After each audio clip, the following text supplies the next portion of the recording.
تھا تو سمندر سے لہر آئی اور سارے سپاہیوں کو اٹھا کے لے گئے.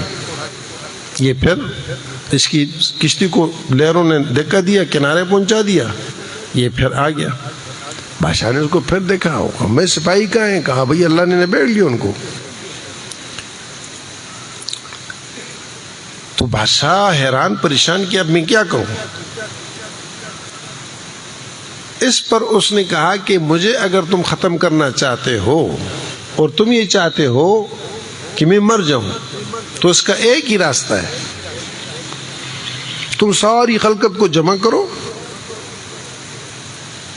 جب سب انسان آ جائیں گے, سب جمع ہو جائیں گے, اس کے بعد تمہیں میں وہ تدبیر بتاؤں گا جس سے میں مر جاؤں. تو یہ جو اعلیٰ عہدوں پہ چلے جاتے ہیں اور مناصب اور ان چیزوں پر یہ پہنچ جاتے ہیں, عہدے ان کی عقل کو سلب کرتے ہیں, الا ماشاء اللہ جن کے اندر ایمان ہوتا ہے اللہ ان کی حفاظت کرتا ہے. باقی یہ مناصب بڑے خطرناک ہوتے ہیں, کسی چیز کا بھی منصب ہو, منصب انسان کو آپے میں نہیں رہنے دیتا, اس کی عقل میں فتور آ جاتا ہے, فتور, بگاڑ, خرابی, نقصان.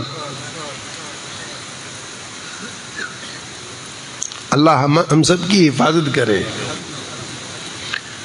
تو عقل ہوتی نہیں ہے, تو اس نے کہا کہ جب یہ مرے گا تو چلو میری جان بھی چھوٹ جائے گی اور قصہ ختم ہو جائے گا. اس نے کہا ٹھیک ہے. وہ ساری خلقت کو جمع کر لیا, اور جمع کرنے کے بعد میدان جب سج گیا, بچہ بھی اور یہ بادشاہ بھی اور سپاہی بھی اور سارا جہان جمع ہو گیا, بچے کو چبوترے پر کھڑا کیا.